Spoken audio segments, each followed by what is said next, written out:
Hay de los que descienden a Egipto por ayuda y confían en caballos, y su esperanza ponen en carros, porque son muchos, y en jinetes, porque son valientes, y no miran al Santo de Israel, ni buscan a Yahvé. Pero él también es sabio, y traerá el mal, y no retirará sus palabras. Se levantará, pues, contra la casa de los malignos, y contra el auxilio de los que hacen iniquidad. Y los egipcios, hombres son, y no Dios, y sus caballos, carne, y no espíritu. De manera que al extender Yahvé su mano, caerá el ayudador y caerá el ayudado, y todos ellos desfallecerán a una. Porque Yahvé me dijo a mí de esta manera: como el león y el cachorro de león ruge sobre la presa, y si se reúne cuadrilla de pastores contra él, no los espantarán sus voces, ni se acobardará por el tropel de ellos. Así Yahvé de los ejércitos descenderá a pelear sobre el monte de Sión y sobre su collado. Como las aves que vuelan, así amparará Yahvé de los ejércitos a Jerusalén, amparando, librando, preservando y salvando. Volved a aquel contra quien se rebelaron profundamente los hijos de Israel. Porque en aquel día arrojará el hombre sus ídolos de plata y sus ídolos de oro, que para vosotros han hecho vuestras manos pecadoras. Entonces caerá Asiria por espada no de varón, y la consumirá espada no de hombre, y huirá de la presencia de la espada, y sus jóvenes serán tributarios. Y de miedo pasará su fortaleza, y sus príncipes con pavor. Dejarán sus banderas, dice Yahvé, cuyo fuego está en Sión, y su horno en Jerusalén.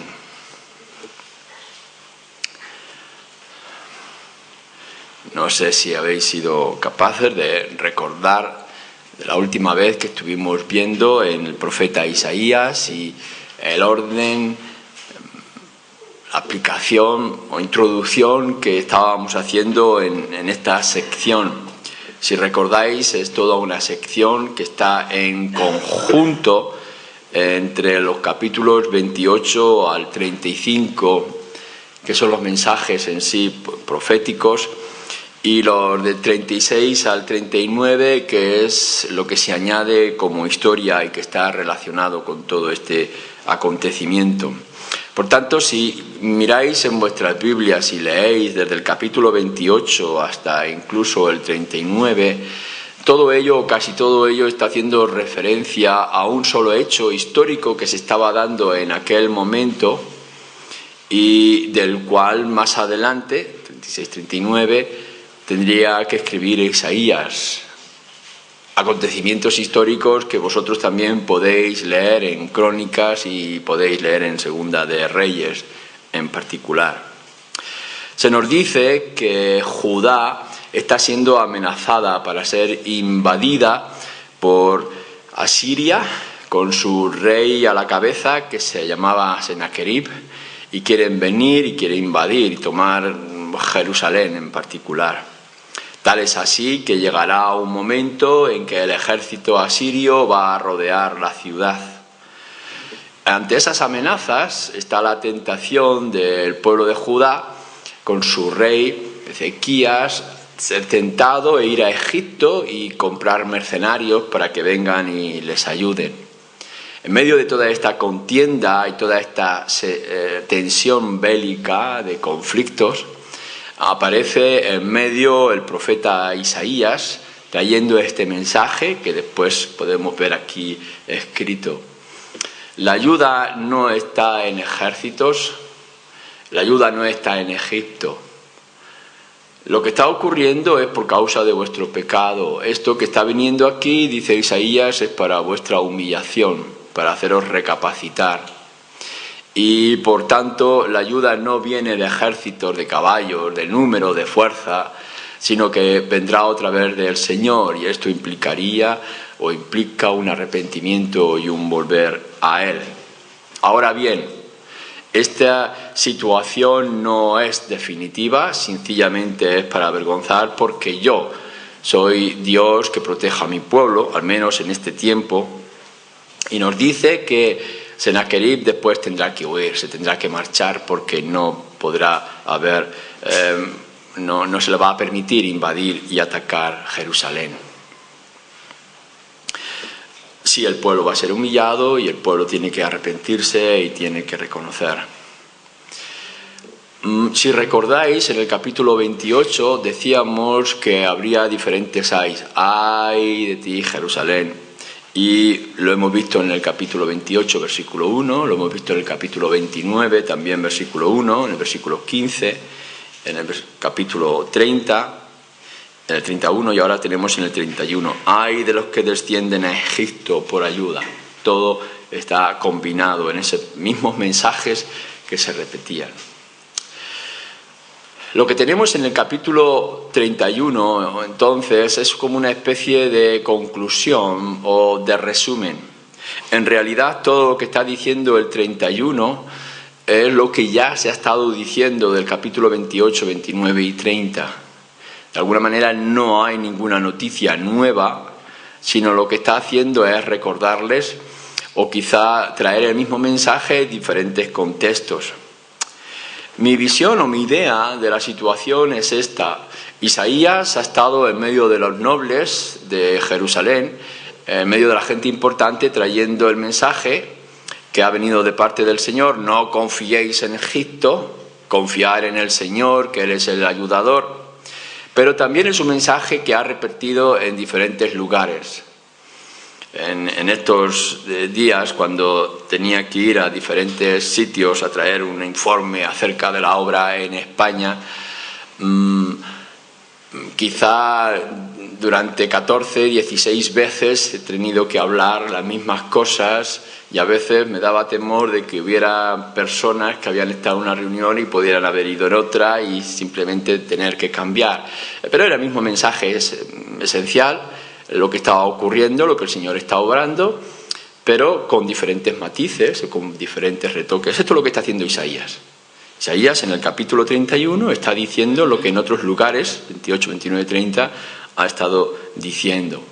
Aún así, es un mensaje crucial, importante, no solamente por el acontecimiento histórico que estaba hablando con respecto a Judá, sino por todo lo que tenía de implicación, porque hemos dicho en otras ocasiones que ese mensaje también era un mensaje profético, que tenía que ver con cosas que tendrían que llegar más allá del conocimiento del tiempo que ellos tenían. Hagamos un análisis entonces. Si nosotros miramos en el versículo 1 del pasaje que hemos leído: «Ay de los que descienden a Egipto por ayuda y confían en caballos, y su esperanza ponen en carros, porque son muchos, y en jinetes, porque son valientes, y no miran al Santo de Israel, ni buscan al Señor», buscan a Yahvé. Lo que nos está manifestando, y a los que se está dirigiendo Isaías, son gente que en realidad eran religiosas. Es verdad que eran conscientes de la presencia de Dios y que eran el pueblo de Dios. Judá, Jerusalén, los judíos nunca olvidaron que eran el pueblo de Dios. Tenían una historia rica, llena de bendiciones y de promesas. Por tanto, no es aquí su pecado el de la incredulidad o el de la ignorancia, sino más bien tendríamos que definir la situación débil de Judá es la débil fe que tenían. Era un pueblo de una fe débil, de una fe olvidadiza. Nos pasa mucho a los creyentes cuando vienen de una generación a otra o cuando nos acomodamos en situaciones espirituales de nuestra vida. No es que dejemos de creer. Aquellos que habéis puesto vuestra confianza en el Señor Jesucristo, no es que llegue un día y que podáis decir, que puede ocurrir en algún caso, ya no creo, ahora creo en otros dioses, sino que la acomodamos y la llenamos de otros asuntos. Aquí no se está diciendo Dios nos ha abandonado y Dios nos ha dejado, sino Bueno, somos parte del pueblo de Dios, tenemos un problema, vamos a buscar la solución. ¿Y dónde vamos a buscar la solución? Pues un ejército que está más abajo de nosotros, al sur, que es Egipto, y que tiene muchos caballos y que tiene muchos carros. Vamos a descender a buscar ayuda a Egipto.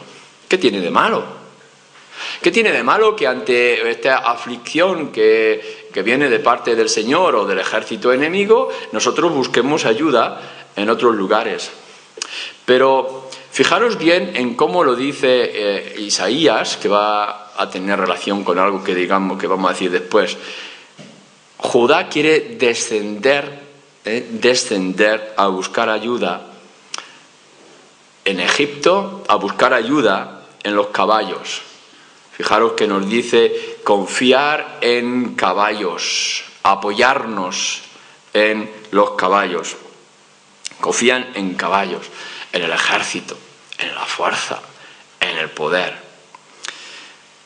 Vosotros también tenéis aflicciones. Y quizá algunas de esas aflicciones vienen por las dificultades y la situación de la vida en que estamos viviendo o por nuestro propio pecado. Y el Señor nos está castigando o sencillamente nos está probando. Nuestra vida no es una balsa de aceite donde no hay problemas y tensiones. Y seguramente tendréis un montón de conflictos, de asirios que atacan y que minan vuestra alma y vuestro corazón y vuestra mente con pensamientos y que os bombardean con cosas. Y vosotros no por eso habéis dejado de ser creyentes, pero bueno, una persona como yo, con estas dificultades, estas luchas, estos problemas de salud, espirituales, emocionales, necesitan ayuda. Descendamos a Egipto. Pongamos nuestra confianza, nuestro apoyo en caballos. No estamos abandonando al Señor, sencillamente que creemos que lo que nos va a librar son los caballos de Egipto. Es su fuerza y es su número. O dice, por ejemplo, que confían y ponen su esperanza en los carros.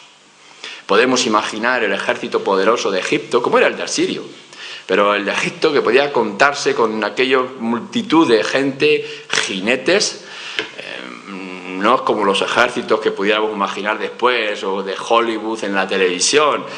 La gente tenía que hacer esfuerzos inmensos para tener una espada. Comprarse una espada no era tan fácil y tener un caballo mucho menos. Entonces, cuando se levantaba un ejército poderoso que podía contar con multitud de caballos, con multitud de jinetes armados y preparados, eso daba una confianza enorme. Y si encima a esto había que añadirle los carros de combate, donde mientras uno dirigía sus caballos y su carro, el otro podía manejar armas y la velocidad de ataque, pues ¿cómo no vamos a buscar ayuda en esto? ¿Cómo no vamos a poner confianza en esta fuerza que viene de Egipto?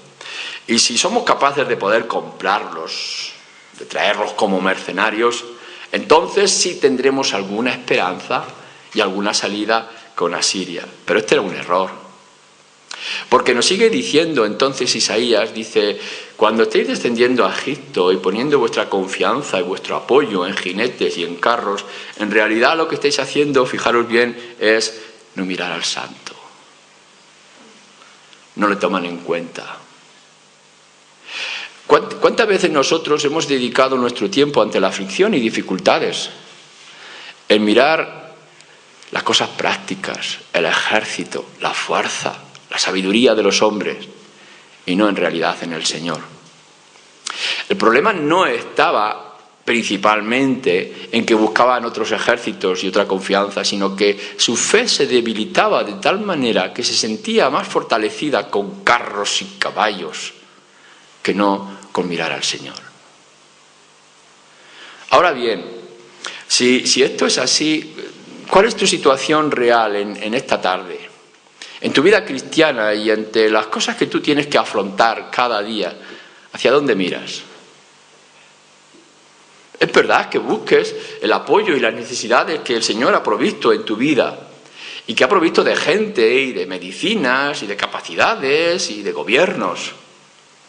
Pero si todo esto lo que te va a hacer es desviar la mirada y no buscar al Señor, lo que está mostrando es que tu fe está debilitada, se está enfriando. O o como dice aquí también en nuestro mismo versículo, que no buscaban a Yahvé, no le consultaban. ¿Qué es lo que tiene que decir el Señor en tu vida? Esto es una señal de fe, esto es una prueba de tu fe, de la fortaleza de tu fe. Tengo problemas, tengo aflicción, tengo que tomar decisiones en mi vida. Y yo sé que hay libros y que hay ciencia, hay conocimiento y gente con un montón de experiencias, pero como creyente consultemos al Señor y vayamos a Él. Miremos a Dios ante nuestra aflicción y consultemos nuestras necesidades, porque hacer otra cosa, nos dice, es debilitarnos y es pecar. Egipto siempre en la Escritura lo podemos ver como un ejemplo de alianzas ilícitas e inadecuadas. Una fuerza que está siempre allí para ayudar, constantemente se está haciendo esta advertencia, no vayas a Egipto a buscar ayuda. Y ahora nos está diciendo, ante esta aflicción que nos viene, busquemos otra ayuda otra vez en Egipto. Eso es una caña cascada y que te puede pinchar y te puede herir. ¿Cuántas veces el pueblo de Israel buscó la confianza en ejércitos mercenarios y en fuerzas humanas, cuando la victoria siempre está en las manos de Dios? Cuán fácil es perder de vista al Señor en nuestras necesidades y en nuestras aflicciones, aun cuando incluso estemos luchando por las cosas correctas. Porque a veces algunas de esas aflicciones que tú tienes son correctas. Estás intentando ser firme y ser fiel. No quieres deshonrar al Señor, no quieres hacer nada que ofenda a Dios, pero muchas veces estás buscando la ayuda y el apoyo en aquello que es inadecuado. Por hacer algo correcto, estás cayendo en algo incorrecto.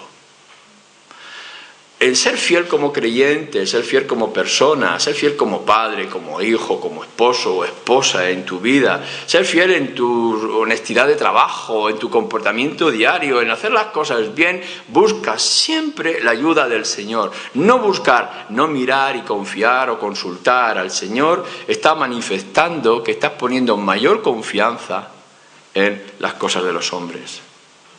Ahora bien, ¿qué es lo que está diciendo Isaías en respuesta a esto? O mejor, ¿qué es lo que está diciendo Dios? ¿Qué es lo que dice Dios en respuesta a esto? Versículo 2. Pero Él, Dios, también es sabio, y traerá el mal y no retirará sus palabras. Se levantará, pues, contra la casa de los malignos y contra el auxilio de los que hacen iniquidad. Dios es sabio, dice, y Dios es fiel. Dos verdades claves. Si quieres sabiduría, si quieres poder, está en Dios. Y si quieres alguien firme y fiel, está en Dios. Pero Él también es sabio y traerá el mal y no retirará sus palabras. Lo que el Señor ha dicho se mantiene firme. Recordemos otra vez a Judá. Judá, Jerusalén, tú eres la ciudad santa. Si tú te mantienes firme, yo estaré contigo hasta el final de los días y de ti saldrá la simiente que será la esperanza de Israel y del pueblo de Dios y será salvo. De ti vendrá el rey David que va a librarnos. El mensaje del profeta Isaías se extiende a lo largo de todo el libro. Por tanto, Jerusalén va a resistir. ¿Por qué dudas? ¿Por qué temes? Dios ha hecho una promesa y Dios no va a fallar. Mira en tu propia vida. ¿Qué es lo que estás temiendo? ¿Qué es lo que te crees que te va a pasar? Si Dios ha hecho una promesa firme, Él no la va a romper. La podrás romper tú, pero no la romperá Él. Y Él siempre estará ahí. Él no olvida sus palabras. Tú las puedes olvidar. Puedes apartar la mirada, puedes buscar ayuda en otros lugares, descender a Egipto. Pero Dios siempre estará a tu lado. Y es lo que tenemos que recordar. Dios va a venir y va a castigar. ¿Ves el que te va a ayudar? Dios castigará al que te va a ayudar, no es nada. ¿Ves el que viene a castigarte y a invadirte? Yo lo voy a frenar, ellos no son nada. Y no solamente eso, sino que el Señor castigará y mostrará su enfado con el que ayuda y con el ayudado, nos dice el pasaje. Versículo 5.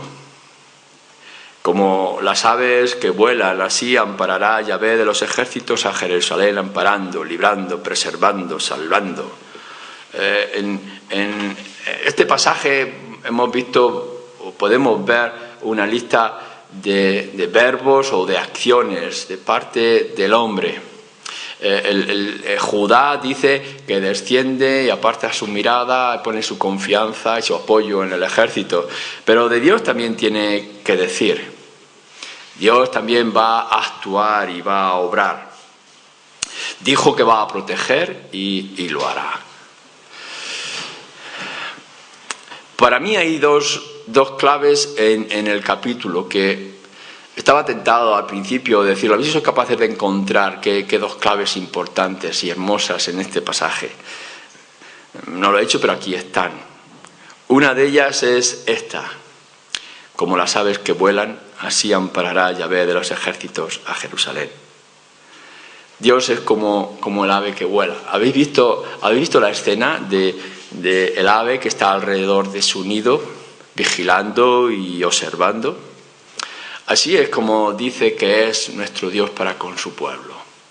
Siempre está observando y siempre nos está vigilando. Y nunca apartará su mano y nunca romperá sus promesas. La primera clave, que es muy fácil que olvidemos. Estamos con nuestros ojos puestos en nuestra debilidad y en nuestro enemigo que nos ataca, pero nos olvidamos que Dios está en lo alto. Descendemos a mirar ayuda en Egipto cuando nuestra ayuda está en lo alto, que es en nuestro Dios. Y muchos de vosotros entraréis en aflicción y en dudas, en falta de fe, en conflicto con vosotros mismos por este problema, porque miráis en la dirección incorrecta, porque habéis olvidado que el Dios es un Dios de promesa y es un Dios firme, que continuará volando y sosteniendo y vigilando, y en su momento vendrá y ayudará. Pero hay una segunda clave, para mí importante, que es la razón del mensaje. El mensaje es este, versículo 6. Volved a aquel contra quien se rebelaron profundamente los hijos de Israel. Esta es la clave. Volved a él. ¿Hombres o Dios? ¿Dónde estáis buscando? ¿Los caballos qué son? Carne. ¿Dios qué es? Espíritu. ¿Podéis comparar? Unos cuantos caballos que en medio de la batalla se asustarán o caerán heridos. Pero ¿qué es lo que nos dice la Escritura? Dios es espíritu. En espíritu y en verdad es necesario que le adoren, decía Juan en el Evangelio de Juan, o el Señor. En medio de todas tus aflicciones y de todas tus situaciones, lo que tienes que hacer, el cambio fundamental es el volver. Que es otra palabra, es otra manera de decir arrepentimiento, conversión. El arrepentimiento es un cambio de dirección. Estás descendiendo a Egipto a buscar ayuda en las cosas materiales. ¿Estás poniendo tu confianza en ti o en aquello que otros, carne, pueden hacer? Lo que tienes que hacer es dar un giro a tu vida, dar un giro a tu fe, a tus pensamientos y volver al Señor. En toda circunstancia, en todo conflicto, la maravilla es que Dios siempre está en lo alto y que lo que nosotros tenemos que hacer es dar una vuelta y buscarle a Él. Mientras Egipto es la ayuda,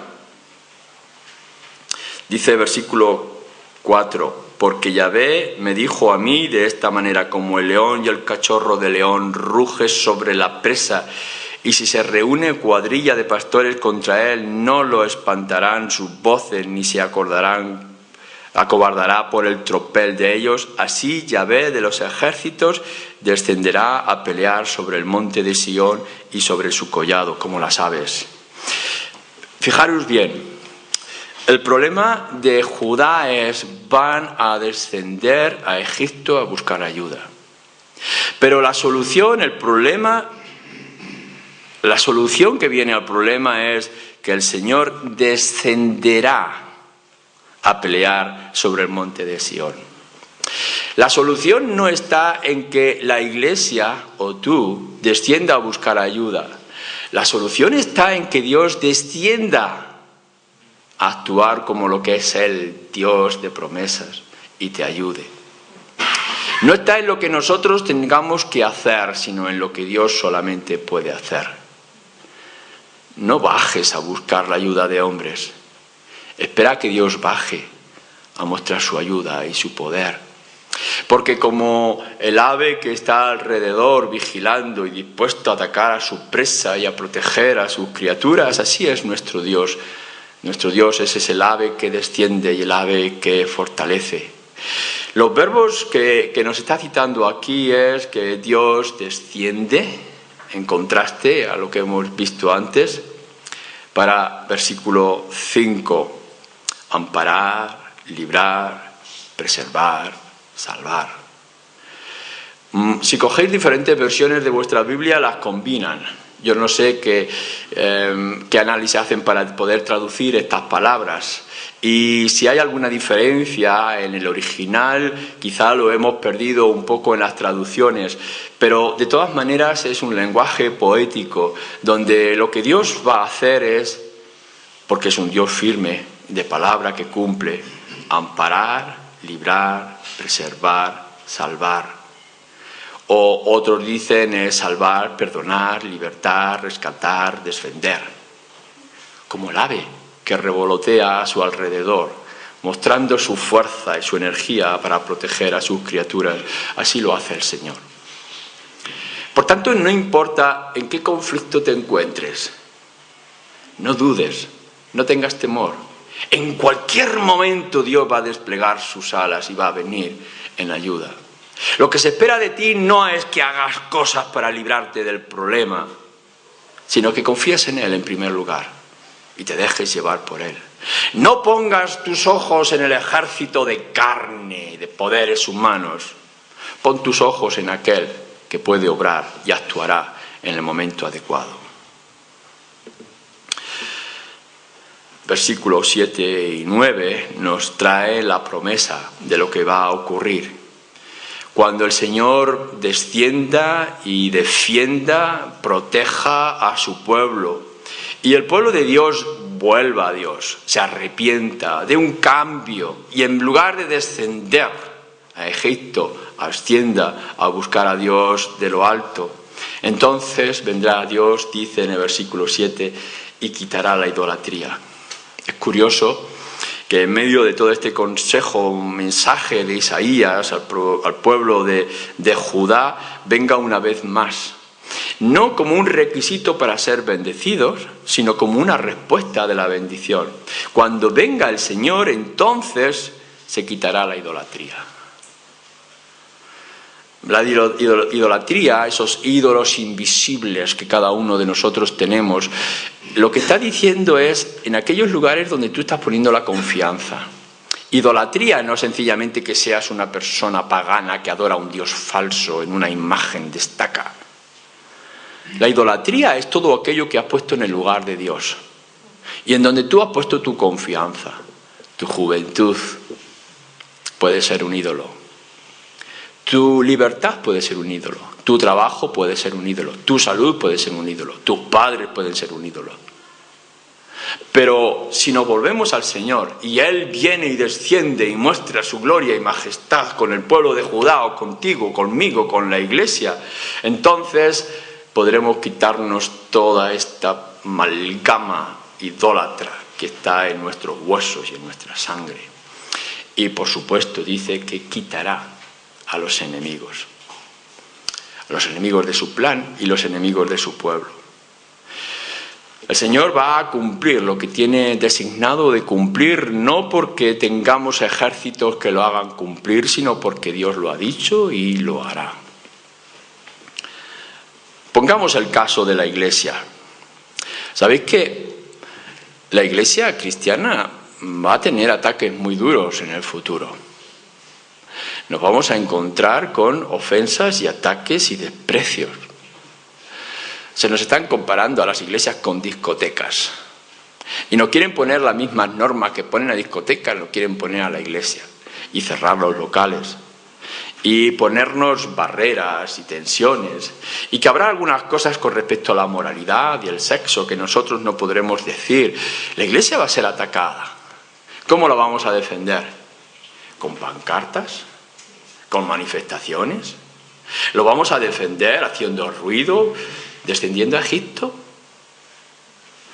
No, nosotros lo podremos defender recordando que el Señor ha hecho una promesa: nada ni nadie podrá dañar la obra que yo he levantado, ni las puertas del infierno podrán entrar en la obra de la Iglesia. Por tanto, nuestra esperanza está en recordar las promesas y saber que Dios, a su momento, a su manera, descenderá con todo su poder y majestad y nos defenderá.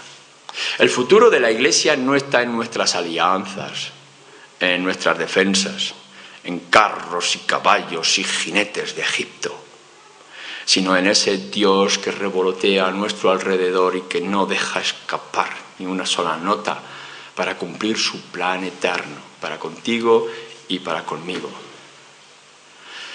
Por tanto, tan importante es mantenernos firmes y luchar contra el mal como luchar de manera lícita a la luz de las Escrituras.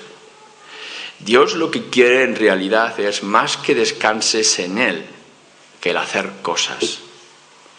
Él no nos manda alianza, no nos manda trabajo, no nos manda esfuerzos, simplemente vuélvete a mí, descansa en mí. Yo soy el que ha hecho las promesas, yo soy el Espíritu, yo soy el poder, yo estoy en lo alto, yo tengo el dominio. ¿Qué es lo que tienes que hacer? Vuélvete a mí, descansa en mí. Yo te guiaré, yo te protegeré y cumpliré aquello que he marcado. Por tanto, esa es mi invitación a vosotros. En todas vuestras situaciones personales y en todos vuestros conflictos emocionales, espirituales y materiales. Está bien, hagamos las cosas de manera correcta, pero siempre, en primer lugar, pon tus ojos en el Señor y Él será tu auxilio. Él será tu socorro.